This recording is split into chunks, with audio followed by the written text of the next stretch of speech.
Top பீடை load பண்ணிக்கோங்க. பண்ணிவிட்டு பீட்க்கு கீழ் பக்கத்தில் ஒரு ஸ்டிச் கொடுத்துக்கோங்க. ஸ்டிச் கொடுத்துட்டு அதுக்கும் பக்கத்துலேயே ஒரு லாக்னு எதை சொல்கிறேன்னு பார்த்தீங்கன்னா ஒரு குட்டி செயின். இப்போ வந்து உங்களுக்கு லாக் கொடுத்துட்டிங்கன்னா பீட்ஸ் வந்து நகராது, அதுக்காக தான் லாக் கொடுக்குறோம்.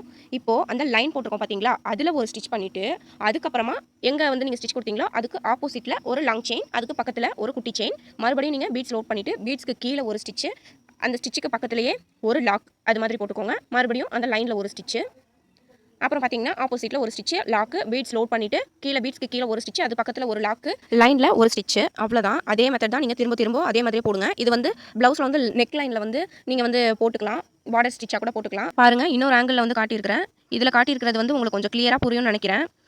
கொஞ்சம் அந்த லைன்லேருந்து த்ரெட்டை எடுத்துட்டு த்ரெட் எங்கேருந்து எடுத்தோமோ அதுக்கு ஆப்போசிட்டில் ஒரு ஸ்டிச் கொடுத்துட்டு அது பக்கத்தில் ஒரு லாக், பீட் லோட் பண்ணிவிட்டு பீட்க்கு கீழே ஒரு செயின், அதுக்கப்புறம் ஒரு லாக்கு, அந்த லைனில் ஒரு ஸ்டிச். இந்த மாதிரி தான், இதே மெத்தட் தான், நீங்கள் இந்த மாதிரியே போட்டுகிட்டே வாங்க. ஃபுல் வீடியோ லிங்க் டிஸ்கிரிப்ஷனில் இருக்குது. தேங்க்யூ.